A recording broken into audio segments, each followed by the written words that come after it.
Good evening and welcome to our presentation of How Do You Pay for College. I am Ira Perez. And my name is Noel, please. And we are your presenters for this webinar. So we're going to start off with the title of our presentation again is How Do You Pay for College? And one of the things we want to reiterate and that you hear often is that there is high value in getting more education because the higher than your earnings will be when you graduate from college. So we want to make sure that everybody understands that that is the purpose of higher education is so that we can all earn higher earnings and then have a better quality of life.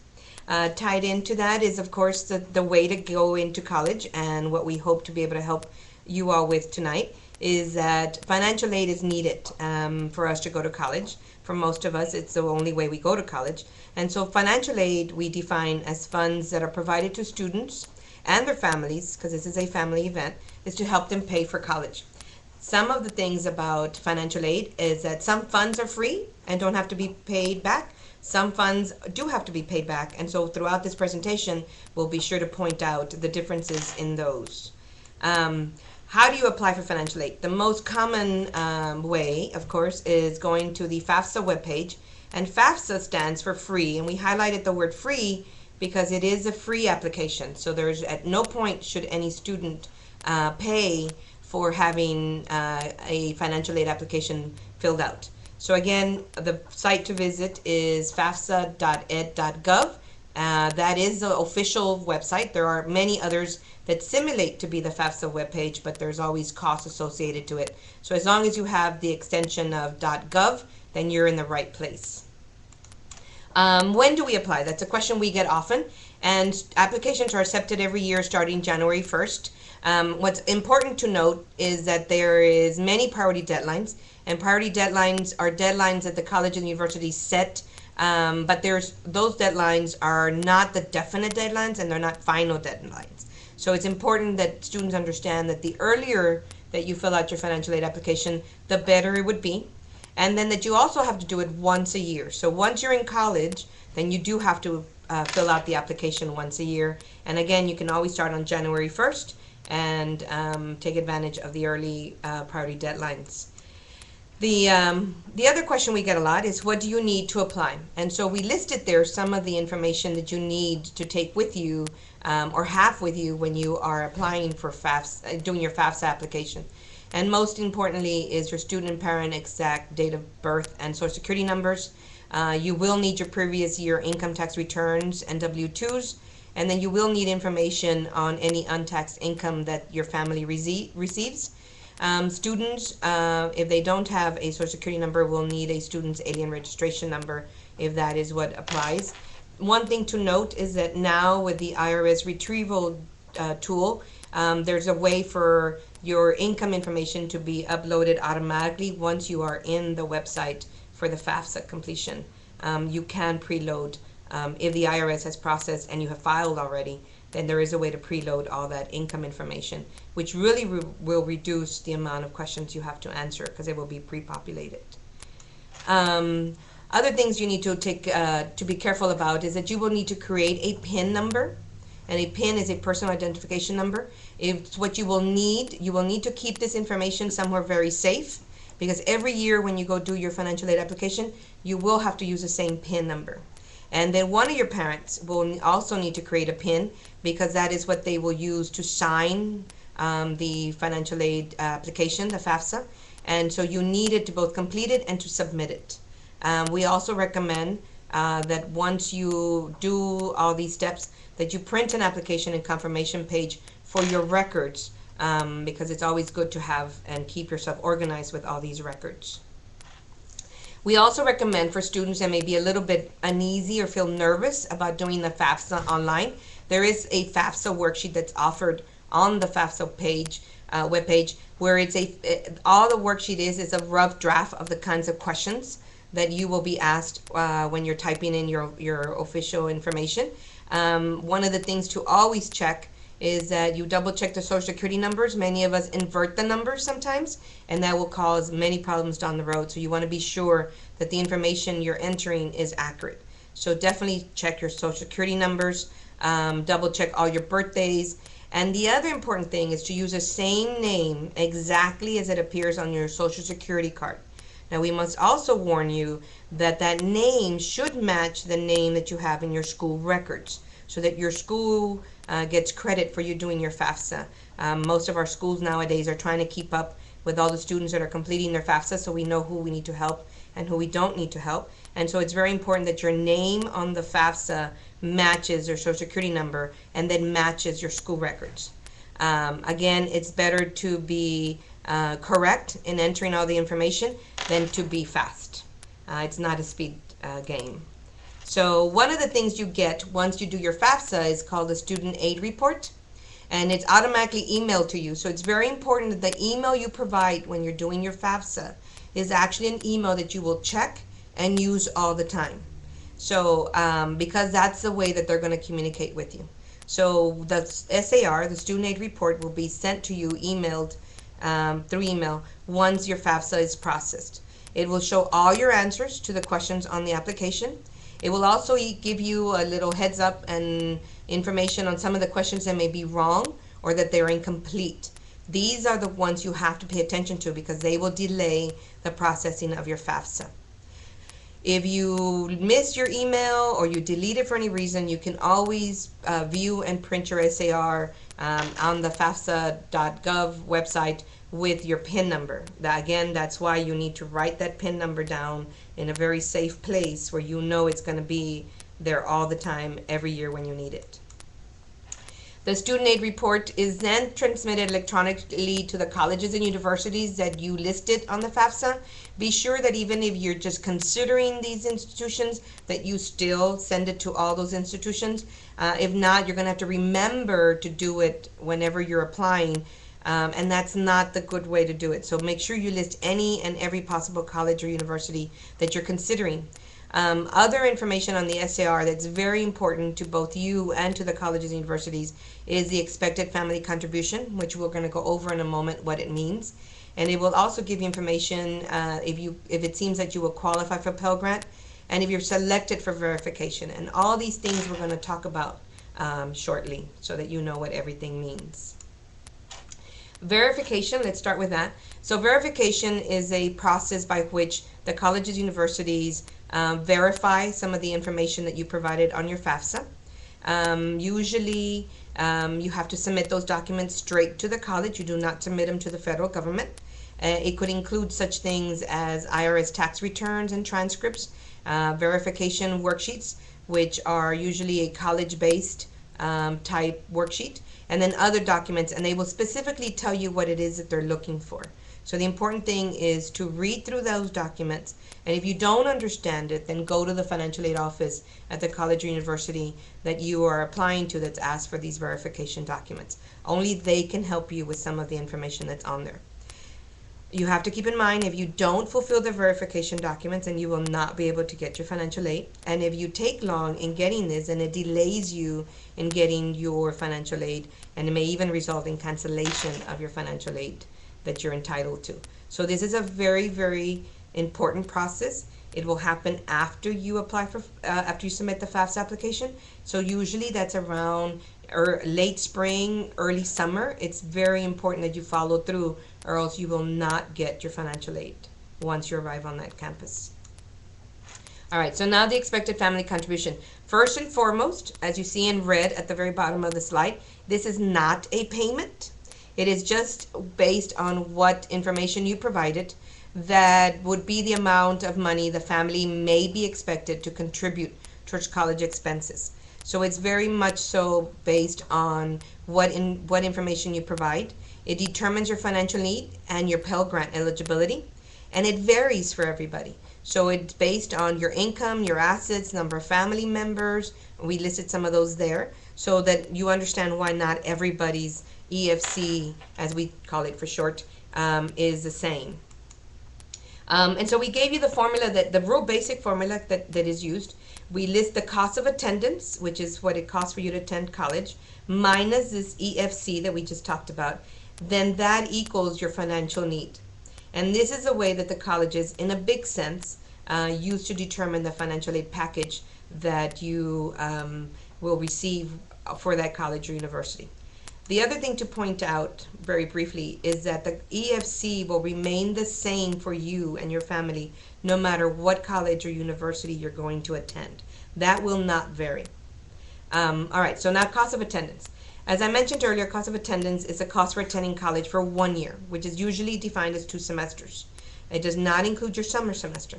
And most colleges define total cost of attendance to include tuition and fees, room and board, books and supplies, medical expenses, transportation, and personal expenses. The thing to keep in mind here is that depending on your personal situation is whether you have a longer transportation commute, or either you're going out of state or you're going within your community there to a college locally. These will then vary based on that. But we wanted to give you what the big definition is of cost of attendance. Towards the end, we will actually show you some real examples of where cost of attendance comes into play and why we need to consider those. All right, so there are 4 types generally of financial aid. And so the first step, as we talked about, was that you complete the FAFSA. And so once you do that, then you're automatically considered for 4 types of financial aid. We have grants, scholarships, work study, and loans. And we're going to go into each one of those individually. So we'll start off with grants. The thing about grants is they come from the federal and state governments. They come from colleges and universities and private organizations. This is free money. It's money that you don't have to pay back. And again, it's awarded to the student based on the need that's determined by the FAFSA. Some grants, and a lot of them do, require additional forms. And the most important thing is for you to check with your financial aid office of the college or university that you want to attend to make sure that there's no other requirements. It's never bad to ask. It's actually much better to ask than to have missed a form and therefore miss some of this free money. There are the federal types of grants. We have, of course, the Pell Grant, which this time around is $5,645 per year. And then it's also based on financial need. The amount of that you get is based on the number of classes that you're taking. So if you don't enroll for full-time, you're not going to get the full amount of Pell. And then also know that now with the Pell Grant, there is a limit to the number of semesters that you can get financial aid, that you can get the Pell Grant for. Right now it's at 12 semesters. So that is something you need to always keep aware, because if you go part-time, then it extends it to 12.5 semesters. But always keep in mind, visit your financial aid office to make sure where you are. If you're confused about that, or you want to know how much Pell Grant you're getting and how much you have left, be sure to visit with the folks who know that information, and that's the financial aid officers at your colleges and universities. The other type of federal grant is a federal supplemental educational opportunity grant. And this is why it's important for you to do your FAFSA as soon as possible, because these funds are first come, first served. And it's up to $4,000 per year, and it is awarded to students with the highest need. So if for no other reason for you to get motivated to do your FAFSA as soon as you can, it's these kinds of grants, because this is, again, a first come, first served grant. And so they're going to award it to those folks that fill out their FAFSAs much sooner. Every state offers grants, state grants, so it's very important for you to find exactly find out what those state grants are. You can do so by checking with your high school counselor, or by checking your higher education agency, and even checking with a financial aid office at the college or universities where you reside or where you're going to college, because there are many, many state grants that are offered. The next type of financial aid that we're going to discuss is scholarships. And so, again, another beauty of this is that it's free money. It's based on very different criteria. Sometimes it's based on your honors and awards. Sometimes it's based on good grades. Sometimes it's based on whether you're an athlete or you have a talent. It's based on community service. It could even be based on parents, employer, or profession. So always make sure you look for as many of the scholarships under all these criteria that you might qualify for. For scholarships, they come from private, which are foundations, businesses, or professional organizations. They come from civic organizations, which could be churches and charitable organizations. And many of the employers that your parents work for may be offering their own their own scholarships for students. So be sure you have your parents check with their employers to see if they offer any scholarships. All right, so we also have our college and universities usually offer scholarships as well to their students. These are found on the financial aid web pages. So make sure that as you're applying and make sure you go and you look for scholarships that are offered by the college and university. The application will always depend on the college or university themselves. Some have a separate application. Some of them do it just based on the admissions application. All these are deadline driven. So it's very important to pay attention to the deadlines because many of the deadlines may be before the admission application deadline. And you can still apply for all these even if you're not fully enrolled or accepted yet. The important thing is to get the information, put it as part of your plan, do a calendar of when all these scholarships are due, and then you can go ahead and tackle them that way. Because it could be that they all have very different deadline dates. We listed some big sources for scholarships, some of the national ones that we recommend. So it's scholarships.com, FastWeb is one of the largest as well, Hispanic Scholarship Fund, Nu Futuro, CollegeNet, and College Funds. These are some of the more reliable and more comprehensive websites that we recommend our own students in San Antonio use to find scholarships that they would be eligible for. All right, so one of the reasons we gave you those websites is because we have to be very careful that we aren't scammed by scholarship companies that really offer more than you need and that they can deliver. So always understand that through the search engines that we just gave you previously, scholarship searches are free. There's no reason to pay for a scholarship search for anyone to do. No one can guarantee you scholarship dollars before it's awarded. Your credit card should never be used or needed for them to hold a scholarship. So these are words that you have to look for. Anything that you get mailed that claims that you're a finalist for a scholarship, especially one that you did not apply for, is then a scam. Claims to be the only source with the information, that is also untrue. We just gave you a bunch of the sources. Offers to do all the work for you. There's just no way. You're going to have to do some of the work yourself. And then also be careful of the special phone numbers with area codes such as 900, because most of the time those are not legitimate scholarship search engines. So again, just be careful. When in doubt, go ask your school counselor or a financial aid officer at the college universities. The last thing you want to do is pay money for something that's not going to give you too many scholarships. So how do you apply for scholarships? We recommend once you do all your searching that you create a list of a couple of scholarships. The more you put on the list, the more chances you have, but the more work you have to do. And so these are scholarships that you may qualify. The important thing is to keep up with the due dates, because again, all these are going to be due at different times. You need to follow instructions closely for each scholarship, because if you don't follow the instructions, many times that's what will kick you out of consideration. So some may require personal essays, letters of recommendation. They want to know what you've done in your community or in your school. And the important thing to keep up with is that you may reuse a lot of this information with a lot of the applications. Just we caution you to be careful to update and change the name of the scholarship that you're applying for.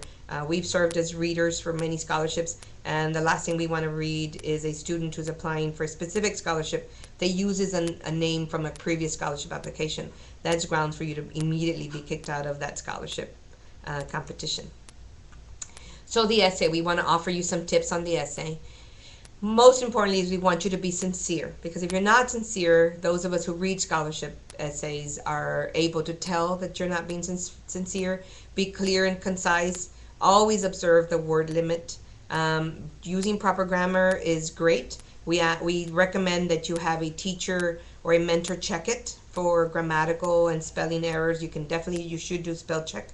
And again, if you're using the essay for several applications, again, be sure to change the name of the scholarship for when you're particularly applying to one than the other. You also will probably need letters of recommendation, and so we encourage you to get them from people who you know well. Your teachers, your mentors, your clergy, non-relatives would be good. If it's someone that you volunteered with, that would be excellent letter of recommendation as well. And then you don't do what we tend to do, and that's ask for the letter of recommendation the day before it's due. You need to be fair to these folks that you're asking from and give them enough time to do a good recommendation letter. We also recommend that you provide that person you asked with a resume or a list of your accomplishments. We call it here in San Antonio a brag sheet. It's where we tell our students to brag about themselves, and then they give that brag sheet over to the person that they've asked to write the letter of recommendation. We want to see and know about your personal and your career goals.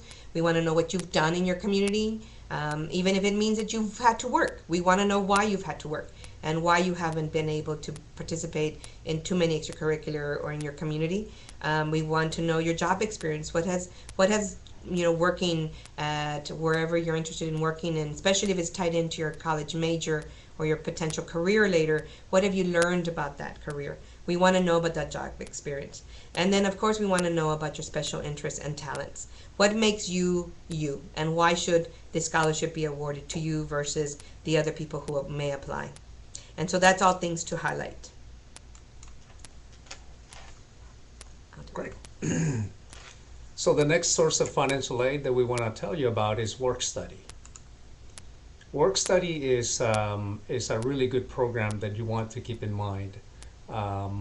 It's got many benefits compared to other types of employment. For example, you can work part-time to earn money for education. You can usually work on campus, which is a huge benefit because you don't have to go back and forth from a location off campus to back to the campus to get to a class. These jobs also provide flexibility in terms of working around your class schedule. You can change your work schedule every semester depending on your class schedule. Your supervisor typically, if not in every single case, supports that you are a college student and that college is your top priority. It is often a great opportunity to meet key individuals around the campus so that when you need to ask questions, when you don't know your way around the campus, when you run into processes that are challenging, these individuals can be key in helping you get answers, getting what you need. They are also a great way to get work experience and right there on your campus in between your classes. So how do you apply for work study?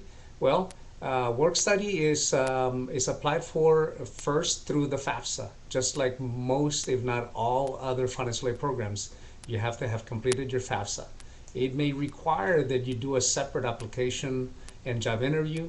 These are jobs, and the departments that are looking for work study students will want to select the student or the individual that best fits the work environment. If you're not automatically awarded work study, you can go by the financial aid office and request that you be awarded financial work study. And of course, if you are eligible, that should not be a problem. You can apply for work study jobs anytime during the semester, but we recommend that you start on that search right away as soon as you get to campus, because these are the kinds of jobs that typically go pretty fast. Another source of financial aid is loans. Loans is money you borrow and you have to pay back with interest. So you have to proceed cautiously when it comes to loans. You want to be careful not to borrow more than what you need. You do have to pay these funds back when you graduate from college, or even when you stop going to college for more than 6 months. If you do not pay these funds back, it does affect your credit. The government may keep your income tax refund. They can keep a portion of your wages if you're employed. They are loans, and they have all of the ramifications of loans. How do you apply for loans? Again, same as the other sources, you begin with completing the FAFSA. Some colleges may require a separate application, so you need to be sure to check with the financial aid office at the college or university that you think you'll be attending. You will have to complete a master promissory note. That's true for at least the very first loan that you get at your campus. In subsequent years, you may not need to do that, but the first time you apply for a loan, you do have to do a master promissory note. In addition, that first time you have to do what is called an entrance counseling interview. Typically, these are done on the web, but your college or university may have you sit in a classroom with a lecturer. You need to be sure to check with your college or university for instructions on exactly how you need to be proceeding. And so the federal loans that are most common are the direct subsidized loan. The interest rate for this year for these loans are 3.886. And these loans are called subsidized because they are loans, so they are accruing interest, but because they are based on need, if you qualify for a subsidized direct loan, then while you are attending school, at least have time, the government will pay the interest of those loans. That's why they are called subsidized, because the subsidy is being provided by the government. There are also direct unsubsidized loans. The interest rate is the same, 3.86. Again, the interest accumulates on these loans, and because these are not subsidized, the interest is due. You are usually given the option not to pay the interest if you don't want to, but it does capitalize, which basically means that as the interest accrues, if you don't pay it, which you can choose not to pay so long as you're going to school, but that interest then becomes part of the principal. So your loan is in effect growing and growing because you're not paying the interest. Another type of loan is the Federal Perkins loan. This one is not offered at all colleges and universities, and is typically awarded to students with exceptional financial need. On most of these loans, the payments begin 6 months after you stop going to school, either because you graduated or you may have stopped out. The 6-month period is called a grace period. So as soon as you leave school, anytime you leave school, even for a vacation, the 6-month period starts to tick. That's your grace period. If you come back to school within the 6 months, then you're okay. You don't go into repayment. But if you don't go back to school within those 6 months, after 6 months, you are contacted by the agency that services these student loans to let you know that your loans are going to be due and that you're going to have to start making payments. And you don't have to completely stop going to school to go into repayment. The requirement is that you be enrolled at least have time, which is typically 6 hours per semester. So if you fall below 6 hours, then you could go into repayment if you are attending less than 6 hours for more than 6 months. So keep that in mind. This is very important. There are also Parent Plus loans available to those parents who want to borrow to help finance the education of their children. We recommend that you follow the instructions at the college or university where the student plans to attend. There is a credit check that comes with these parent loans. These are not subsidized kinds of loans, so interest does accumulate as soon as the loan is taken out. The current interest rate for these loans is 6.41%. And just as with the direct student loans, payments start 6 months after the student stops going to school because they graduated or fell below part-time. Another piece of advice we want to give you is that many states do offer their own low-interest loans as well. Sometimes those could be more advantageous. Sometimes states are interested in encouraging students to major in certain areas, so they might offer low-interest loans to encourage you to go into those areas. So check with your high school counselor, check with your higher education agency, or even your college or university financial aid office to find out if there are any of those opportunities available to you. So here what we wanted to do is to show you a simple loan repayment calculation, just so that you could get a sense for what you could be paying in a monthly payment once your loans are due. So, the lowest here is a total loan balance of $5,000. Here we are assuming that the overall interest rate for the total loan balance is 5% interest rate, and that the repayment period is 10 years. So for a loan balance of 5,000, we're looking, or you are looking at a monthly loan payment of $53. On the higher end, if you had a total amount borrowed of 35,000, your monthly loan payment is 371. You'll note that for those of you who are familiar with the purchase of a car, that's basically what you're doing here. It's that kind of a payment. It seems perhaps affordable, and it is. Loans are an excellent investment in yourself. So before you get into borrowing student loans, that's the question you need to ask yourself is, am I a worthwhile investment? Am I going to graduate from college? Am I going to achieve my goals and get the kind of job that's going to allow me to make these payments? Keep in mind that you'll need to earn enough money in your wages to afford not just your loan payments, but also your living expenses. Loans are very easy to apply for. You don't want to be shocked once you go into repayment, or if you find out that the loan payment in addition to your living expenses is higher than you can handle with the earnings that you are making. The real cost of college. We wanted to give you a sense for what the real cost of attending a college or university is like.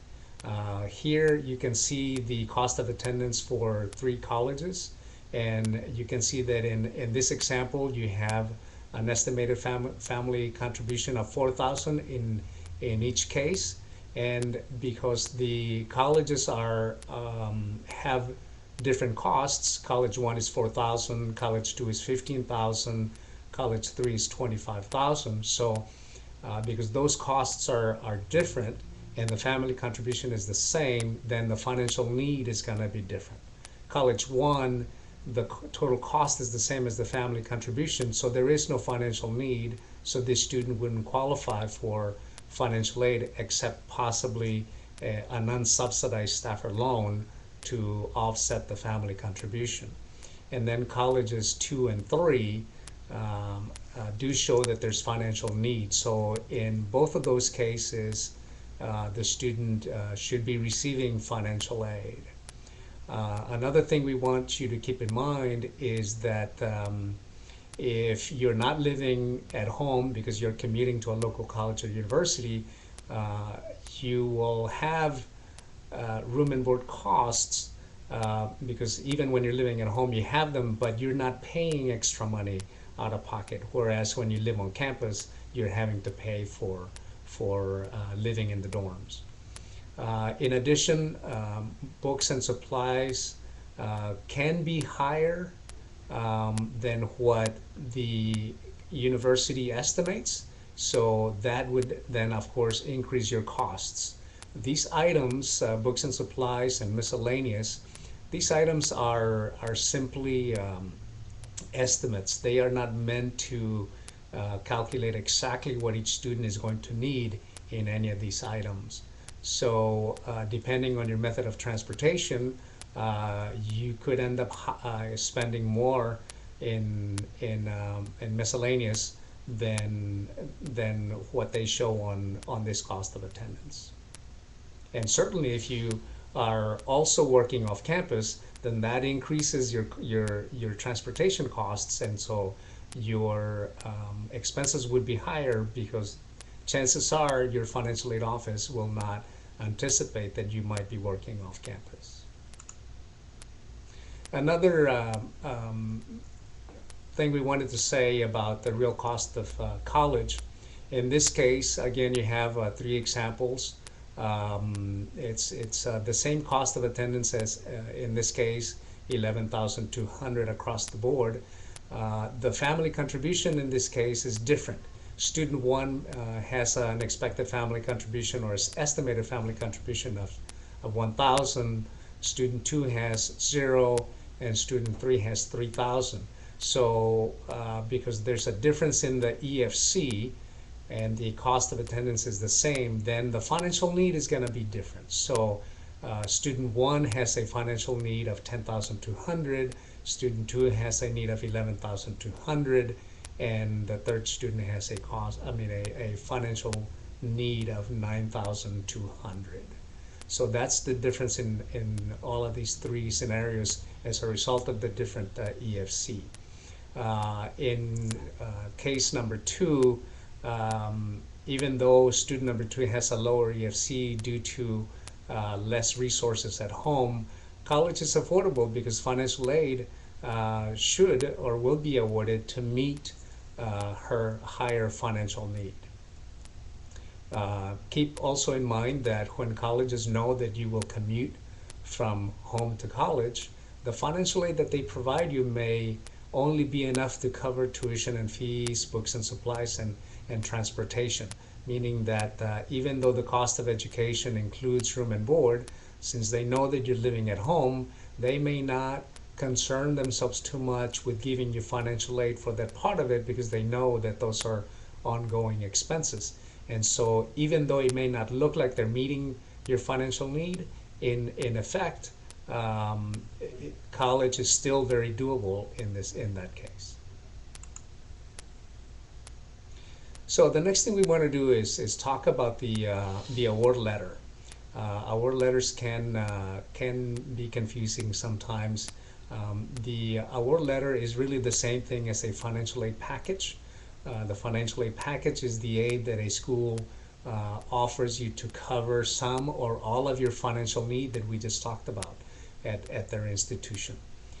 The financial aid package should cover the real costs of college that you estimate in your own college budget worksheet. You should be, as you investigate colleges and universities, you should be keeping your own estimate of what the cost may be at the colleges and universities that you are attending, so that when you get your financial aid package, you can have a real good sense for whether or not this is affordable with the financial aid that they are giving you, or whether or not you're going to have to work to make things happen, or if your family is going to have to stretch a little bit, sacrifice a little bit in order for you to attend there. So here's an example of 3 award letters. You'll notice that College 1, the student has a financial need of 7,200. College 2, the student has a need of 11,000. And College 3, the student has a need of 21,000. These colleges show an unmet need, but are still affordable. If you notice, the unmet need for College 1 is 1,320. This student does not have a loan packaged, so that really makes the cost of attending the school doable, very much within reach.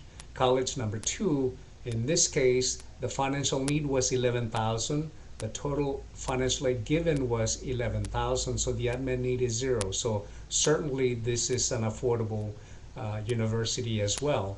Keep in mind that in this case you have the financial aid office is awarding a 2,625 loan as well as a work assignment of 2,275. Now college number 3 is still within reach, but is starting to get away from the student because the unmet need is $4,900.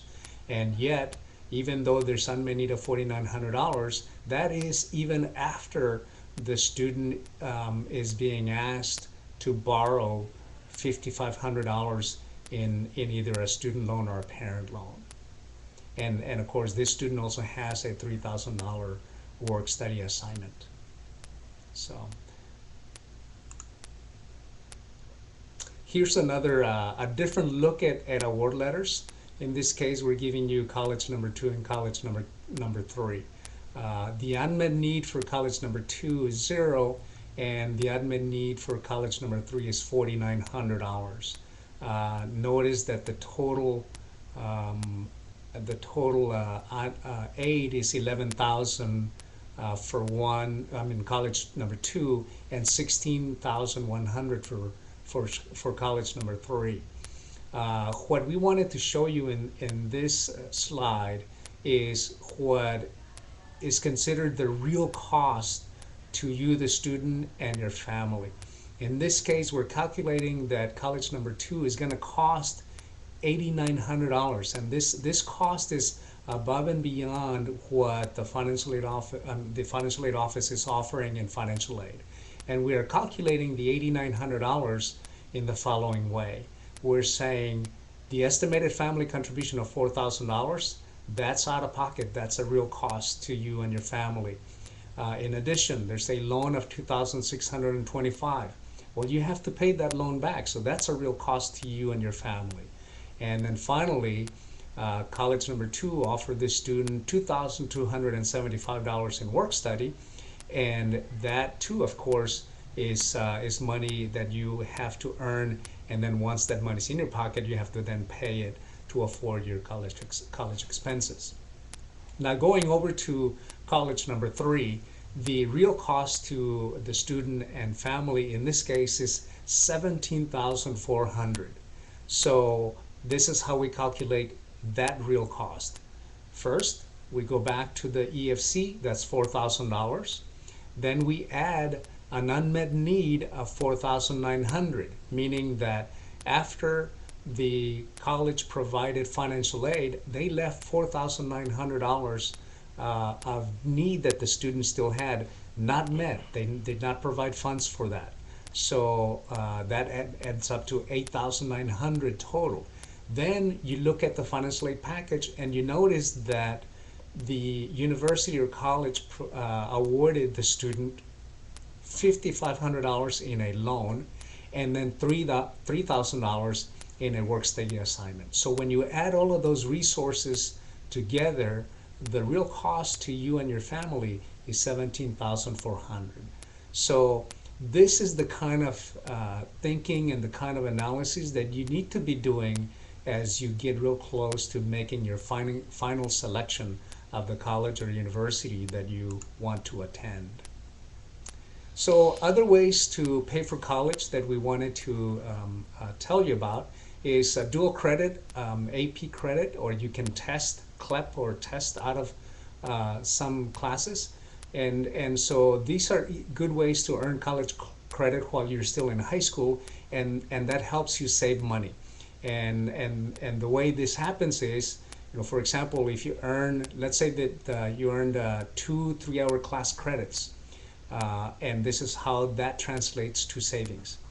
If you're at a community college, as an example, and a 3-hour class at a community college is $250, then because you earned 2 3-hour class credits, then you basically saved $500 because of those 2 classes that you no longer have to take when you get to the community college. On the other hand, if you actually went to a public state university instead of a community college where the cost of tuition is higher, your 3-hour class might cost, let's say, $2,000. So 2 class credits then would total $4,000 in savings. So taking dual credit and getting AP credit or testing out of some of these college courses can help you save money.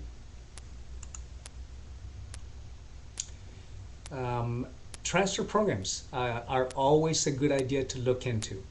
The reason why these transfer programs help you save money is that you start at a community college, which are typically a lower cost in tuition, and so you would start at a community college, earn an associate's degree that is transferable to a 4-year university, and so that in essence when you get to the 4-year university you are halfway through your program, and so that when you complete your bachelor's degree you've saved money because half of the coursework that you did at a lower cost institution.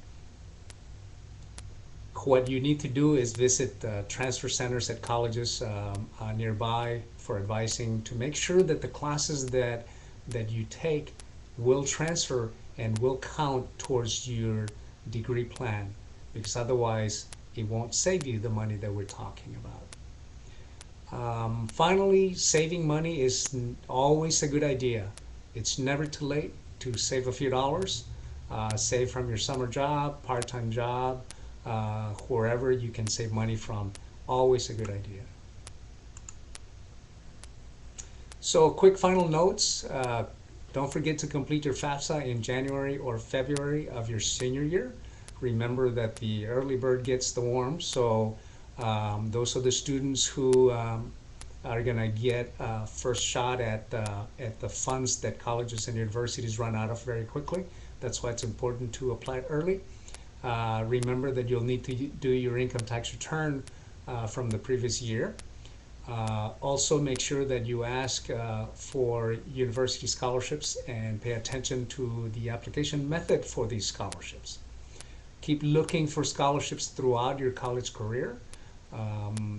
You might be surprised to find that there are sources out there that you didn't know about and that can help you pay your college expenses. Always keep your grades up. The higher your grades, the higher the chances of receiving a scholarship, even while you are in college. Okay, so now we're going to attempt to see some of the questions that people have posted to see if we can get to any of them in what time we have left. So, what was it?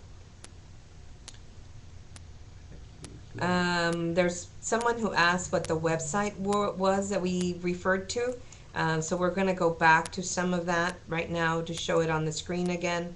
But the website to do the federal financial aid application is that. It is www.fafsa.ed.gov. And we gave you a picture of what it looks like so that you make sure you land on the correct page. The other websites we offered were under the scholarship information, which is a couple of the scholarship search engines that we recommend. So we'll leave it on that for a while in case you want to take those names down. But that is one of the questions we got asked. So we're going to see a couple of other questions that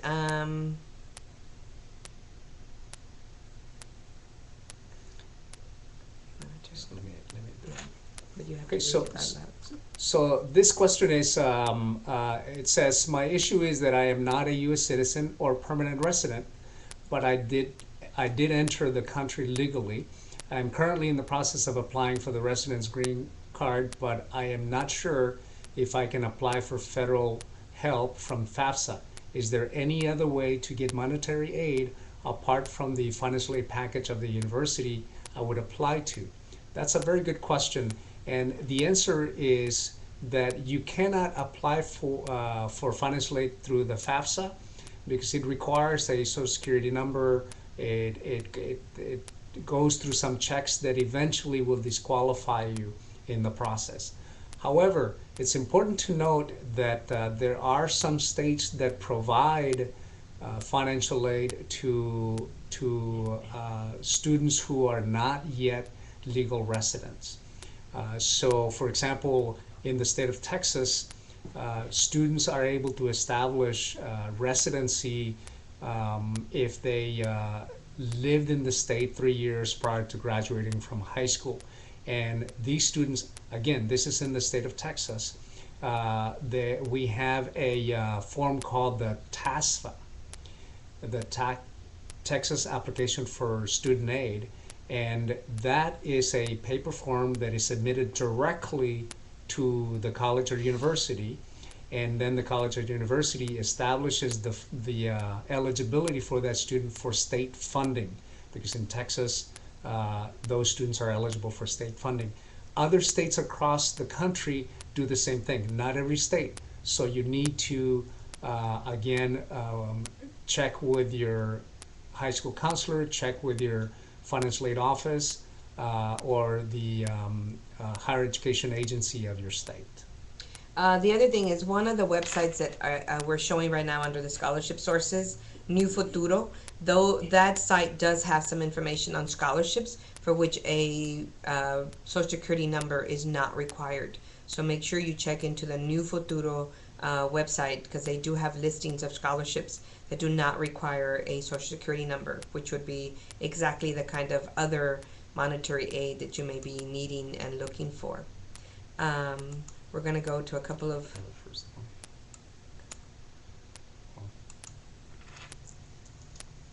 Okay, so the question is, can students with deferred action receive FAFSA? And the answer is no. You have to be a U.S. citizen or permanent resident to qualify for federal student aid. But the same thing applies to you as the answer that I provided earlier for the student that was asking if they could qualify for FAFSA. There are some states where you can establish residency and where you are eligible for state aid. That is true in Texas, and it's true in other states as well. So you need to check with your high school counselor and your financial aid office at your college or university. Okay, we're going to try for a couple of more questions because there's...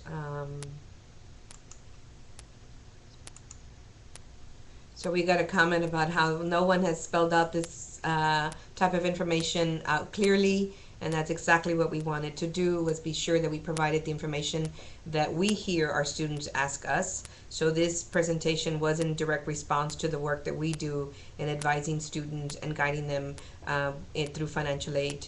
And so another question, which is just exactly what we've been asked, is it the dreamers, the students who do not have necessarily the social security numbers they need to apply for financial aid, and the answer goes back to exactly what Mr. Ortiz recommended, is that you check to see if your state is a dream-friendly state, as is the state of Texas, and that if it is and you follow that process, it is a process that's probably going to be a little bit more complicated, but I'm sure there's people in your community, in your college and universities, who can actually help you with that information. And again, some of the website, New Futuro, does offer some information on scholarships that do not require a social security number. So that would be another great resource for you to go ahead and consult with. And we have a couple of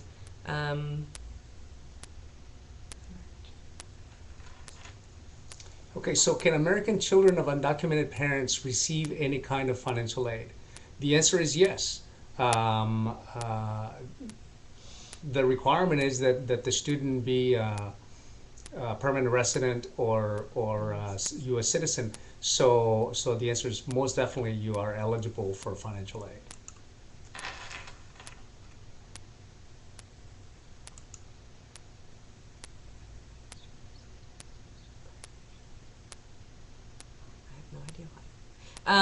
There was a question posted about how they couldn't access our website.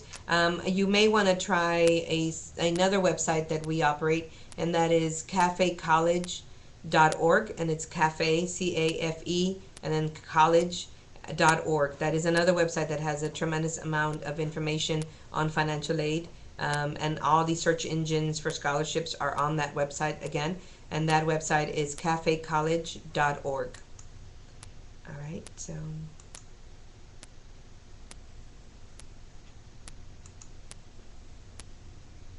there was a request to give more information about loans and options in Texas. So I would definitely recommend a couple of websites that have that information. Is ours, the cafecollege.org that I mentioned earlier. And if you're in the state of Texas, we have also our statewide website, that is collegefortexans.org. Again, it's collegefortexans.org. There, all the loans and all the grants that are state-based are fully described, and they have links for you to then follow to do the steps or the applications that you may need. All right, we're trying to get to more questions. So I think we've done that.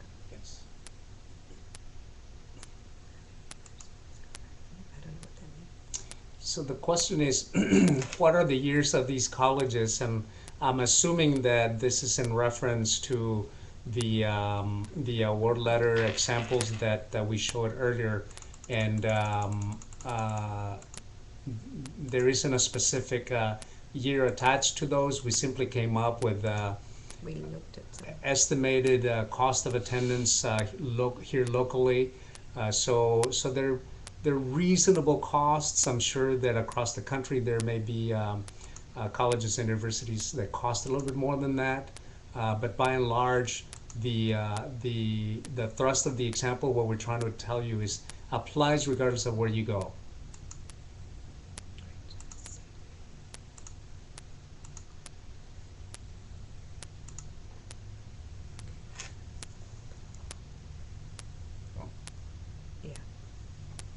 So the question is, does a FAFSA have to be completed at the beginning of every year, starting in January 1st? And also the estimated family contribution is in the charts.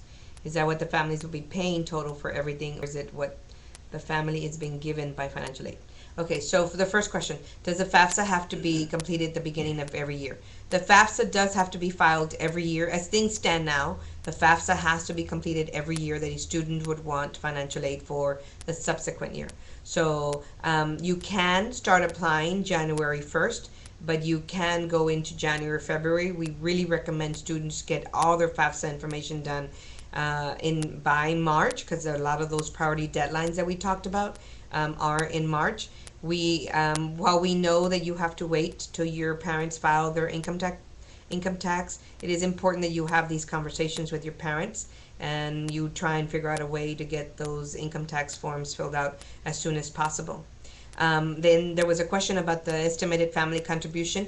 The estimated family contribution is the amount of money that a family would be expected to pay towards the college education.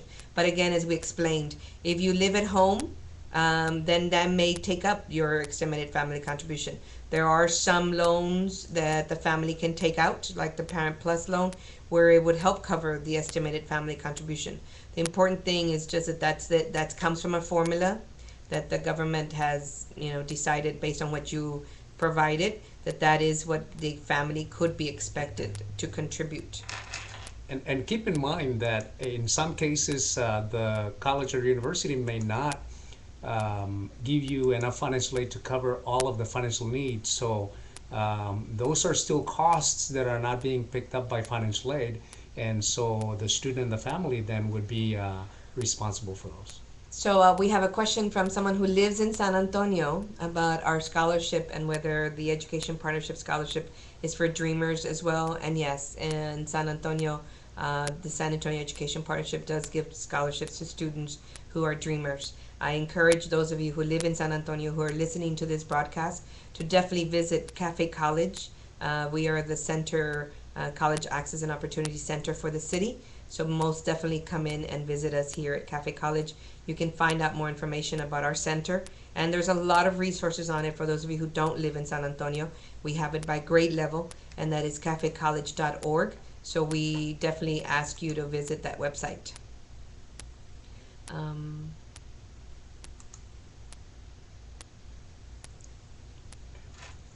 So the next question is, what if you did not work junior year in high school and you do not have a tax return?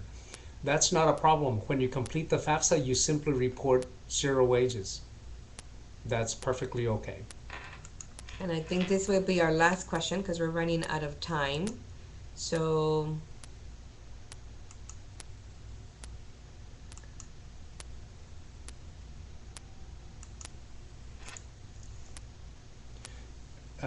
the question is, so students with the deferred action should not waste time applying, right?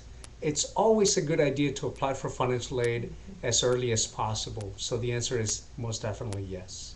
And also to consult with your state agencies to see if they offer some of the financial aid assistance. So I think that will wrap up our presentation. We appreciate all of you listening in. If you have some more need for some information, definitely visit our website at cafecollege.org, and thank you very much.